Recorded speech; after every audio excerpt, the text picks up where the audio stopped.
굳고 담대하며 여호와를 기다릴지어다. 아멘.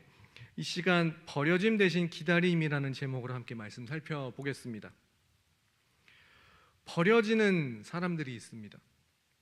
모종의 이유로 부모가 아기를 버립니다. 그나마 최후의 선택으로 베이비 박스나 보육시설에 놓고 가면 다행이라고 해야 할까요?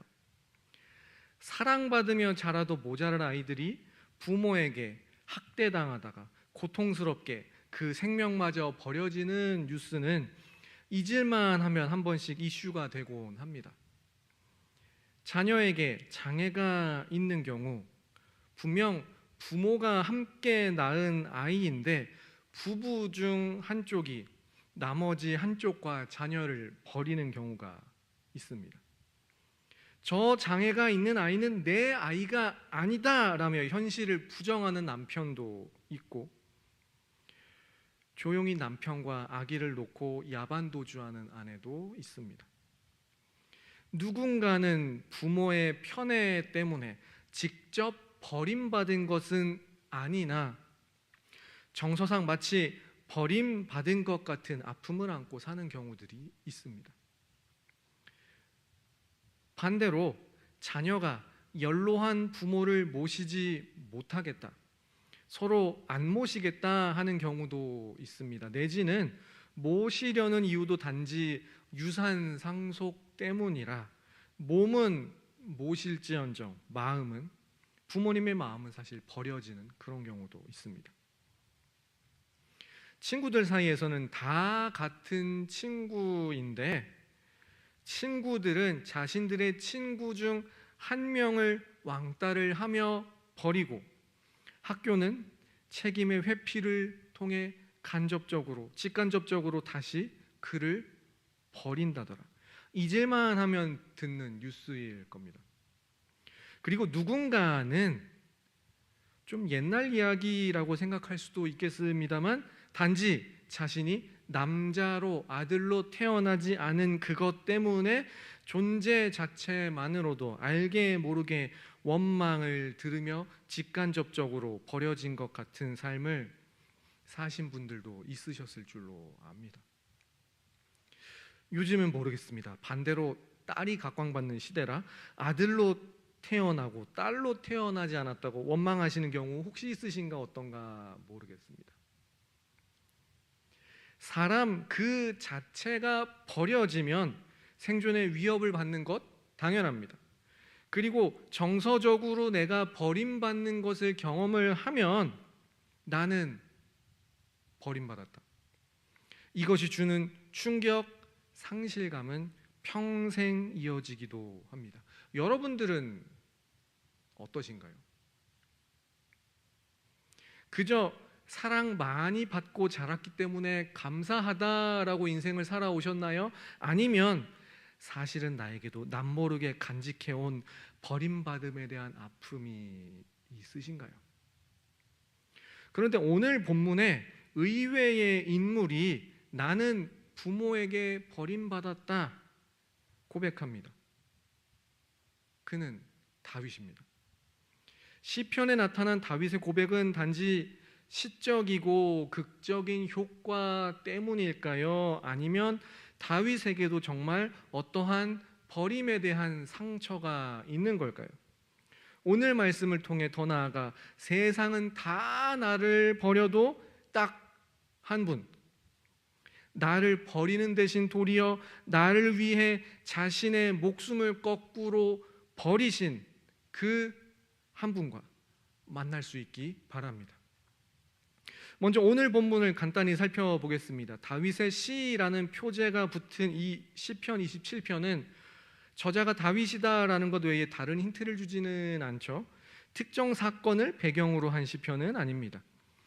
본문 7절을 보시면 내가 부르짖을 때에 들으시고 긍휼히 불쌍히 여기사 응답하소서라며 이제 새로운 문단이 시작이 되며 다윗이 기도합니다.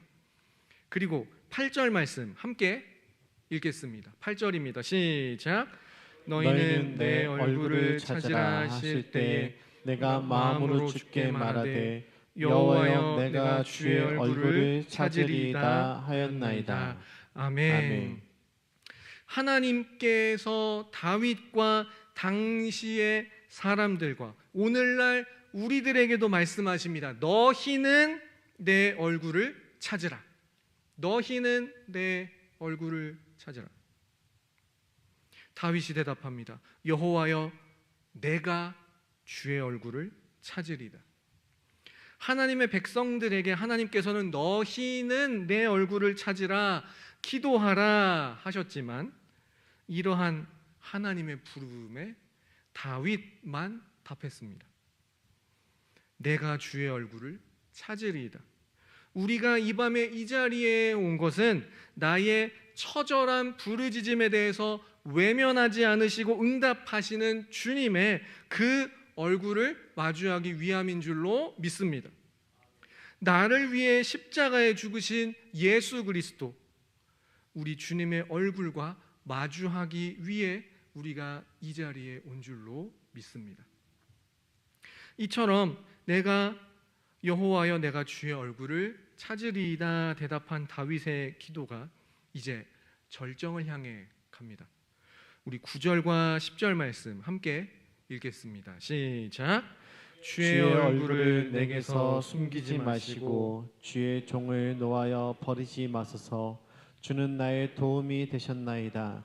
나의 구원의 하나님이시여 나를 버리지 마시고 떠나지 마소서. 내 부모는 나를 버렸으나 여호와는 나를 영접하시리이다. 아멘. 9절 10절 이 두 절 사이에 버린다라는 동사는 오히려 3번 나옵니다. 주의 얼굴을 내게서 숨기지 마시고 주의 종을 노하여 버리지 마소서. 나를 버리지 마시고 떠나지 마소서. 그리고 가장 충격적인 고백, 내 부모는 나를 버렸으나. 다윗이 정말 그 부모에게 마치 요셉이 형들에게 버림받고 팔려버렸듯이 다윗이 그 누군가에게 그런 식으로까지 버림받은 적이 있었을까요? 아니면 단지 시적인 과장법일까요? 이 부분에 대해 목사님들의, 우리 신학자들의 의견이 다소 엇갈립니다. 단지 시적인 과장법이라서 그렇다라는 분들도 있고 다윗의 가정사에 이 정도 아픔이 있지라는 분들도 있습니다.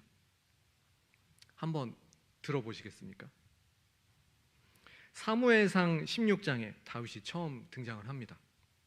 이 당시 사무엘이 하나님의 명령에 따라 베들레헴으로 가서 불순종으로 하나님께 버림받은 사울 대신 새로운 왕을 찾아 기름을 부어 주어야 하는 임무를 받고 베들레헴으로 사무엘이 갔습니다.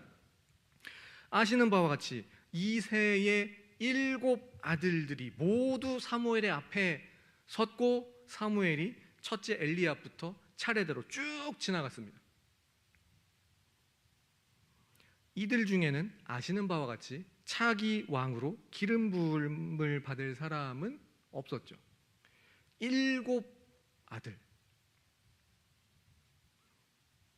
아들이 7명, 굉장히 든든하지 않습니까? 성경에서 7은 완전수를 뜻하죠. 아들이 이미 7명, 이 집안에서 아들이라면 꽉 찼습니다. 더 이상 없어도 돼요. 근데 이 7명의 아들 중에 다음 왕이 될 사무엘이 기름 부어줄 사람이 없다. 알고 보니 한 명 더 있었습니다. 8번째 아들, 막내가 무려 사울이 왕이 되기 전에 이스라엘의 직전 통치자인 무려 사무엘 선지자가 와서 아들들을 호출한 그 자리에 초청받지 못했습니다. 양자도 아니고 엄연히 그 집 아들인데 초청받지 못한 이 막내 아들을 이새는 우리 집 막내, 히브리어로 하카톤이라고 소개합니다. 하카톤, 뜻이 좀 중의적입니다. 이중적인 뜻이 있습니다. 첫 번째는 있는 그대로 막내라는 뜻인데 또 하나의 뜻이 묘합니다. 하찮고 그다지 중요하지 않은 사람. 오늘날로 치면 잉여라는 말로도 표현될 수 있을 겁니다. 좀 유행이 지났습니다만 젊은 분들께서 자신의 어떤 주인공적이지 못한 자신의 하찮은 인생을 잉여 인생이라고 자조적으로 부르는 게 한동안 유행을 했었죠. 우리 집에 아들이 이미 7이나 있는데 또 아들 태어났어. 8번째도 아들만 남아 도네. 이제 그러니까 자녀들이 점점 많아지면 그 가족의 특성이 보시면 이름으로 호칭을 하는 게 아니라 우리 집 1호, 우리 집 4호, 우리 집 7호 그렇게 호칭들을 점점 하지 않습니까? 우리 집 8호 중요해?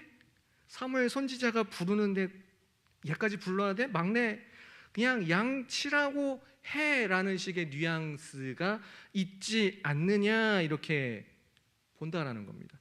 무려 사울 왕 직전 그 나라의 사사, 마지막 사사로 통치자이기도 했던 사무엘 선지자가 불러 모았는데도 막내는 그냥 양처라고 했던 겁니다. 뉘앙스가 굉장히 묘합니다.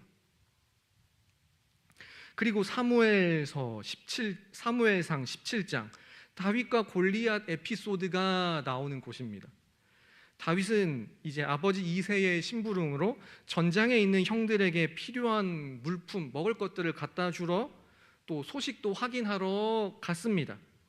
그곳에서 다윗은 골리앗이 이스라엘 백성들을 모욕하는 모습을 보았고 이 할례받지 않은 블레셋 사람이 누구이기에 살아계시는 하나님의 군대를 모욕하겠느냐 하던 그때 큰 형 엘리압과 8번째 막내 다윗의 대화를 세번역 성경으로 함께 보겠습니다. 제가 읽어드립니다. 다윗이 군인들과 이야기하는 걸 맏형 엘리압이 듣고 이제 화를 내며 꾸짖었습니다. 너는 어쩌자고 여기까지 내려왔느냐? 들판에 있는 몇 마리도 안 되는 양은 누구에게 떠맡겨 놓았느냐? 이 건방지고 고집센 녀석아, 내가 전쟁 구경을 하러 내려온 것을 누가 모를 줄 아느냐? 라는 형의 호통에 다윗도 대듭니다. 내가 무엇을 잘못했다는 겁니까? 물어보지도 못합니까? 성경은 굳이 이 대화 장면을 남겨 놓았습니다. 저에게는 아들이 둘 있습니다. 큰애가 10살, 둘째가 5살. 어떠한 사정으로 형제가 나이 차가 좀 납니다. 첫째도 첫째 형으로서 매력이 있습니다. 근데 둘째는 어떤 매력이 있죠? 막내니까 귀여워요. 근데 다윗은 무려 아들만 8명인 집안의 막내잖아요. 막상 이를테면 요셉처럼 귀여움을 독차지하는 막내가 아니었네라는 것 정도는 이 형제의 대화를 통해 짐작하실 수 있을 겁니다.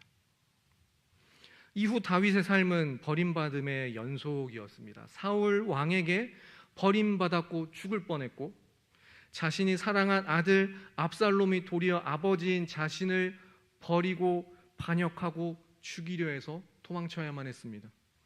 사울의 정략에 의해 결혼한 것도 있습니다만 그래도 미갈이라는 여인과 결혼을 했는데 법궤가 예루살렘으로 온다는 그 즐거움에 하의가 벗겨지도록 춤추며 즐거워한 다윗을 이 미갈이라는 아내가 경멸했고 다윗도 다윗대로 이 사건 이후로 다시는 평생 미갈을 가까이 하지 않으므로 부부간에 서로가 서로를 버렸습니다. 그리고 인생 말년 다윗을 둘러싼 주변인들의 관심은 권력의 승계에 집중하고 있었음을 지난해 담임 목사님의 사무엘서 강해를 통해 들으신 기억이 나실 겁니다. 이처럼 다윗의 인생은 누군가에게 버려지는 연속이었습니다. 그러나 이런 다윗에게는 한 가지 소망이 있었죠. 우리 10절 말씀 다시 한번 읽겠습니다. 시작. 내 부모는 나를 버렸으나 여호와는 나를 영접하시리이다. 아멘. 내 부모가 나를 버렸습니다라는 이 시편의 고백이 과장법이든 실제 가정사와 다윗의 마음이 반영이 된 것이든 간에 한 가지는 확실합니다. 정말로 가족까지 다윗을 나를 버렸다 손 치더라도 나를 버리기는커녕 도리어 나를 영접하시는, 나를 맞아주시는, 절대 버리지 않는 분, 그분은 여호와 나의 하나님이다 라는 것이 다윗의 고백입니다. 그리고 인간의 기준에서 오랜 시간이 지났습니다.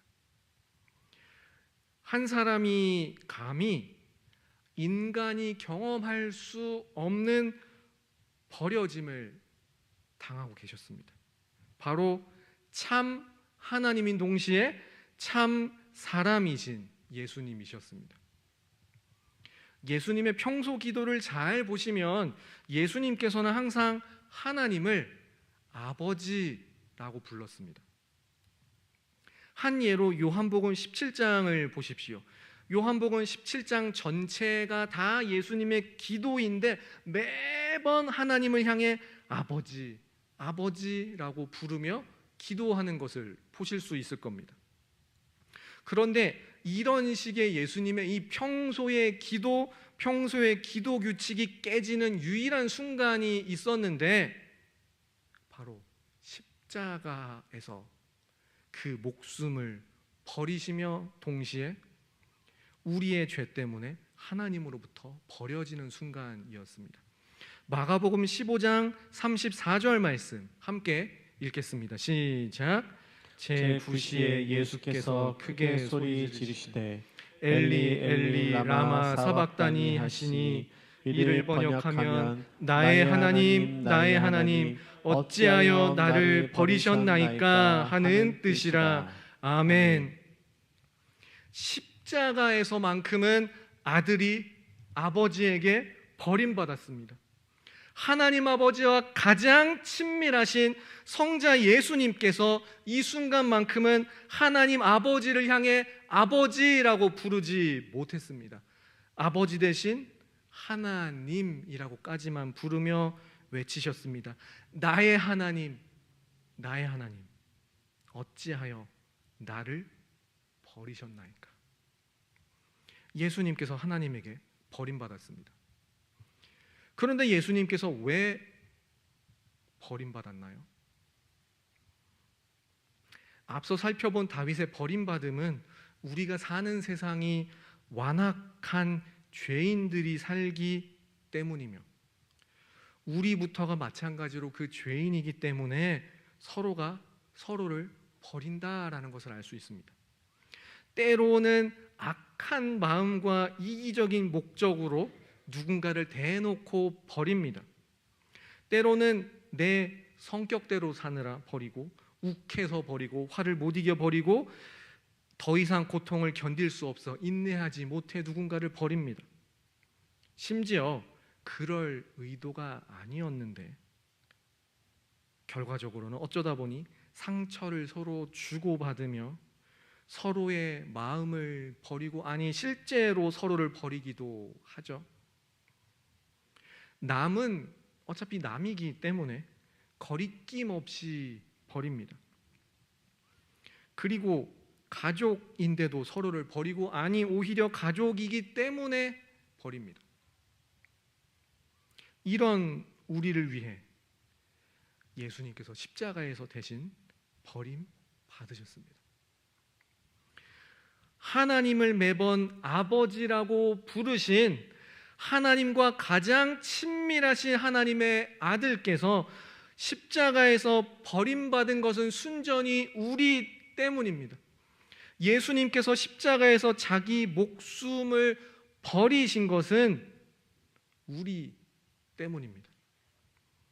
그리고 예수님의 버려지심 때문에 죄인으로 영원히 버려질 수밖에 없는 우리 대신 예수님께서 버려지심으로 우리는 이 밤에 십자가를 묵상하며 소망 중에 우리 주님을 기대하고 기다리며 기도할 수 있게 된 겁니다.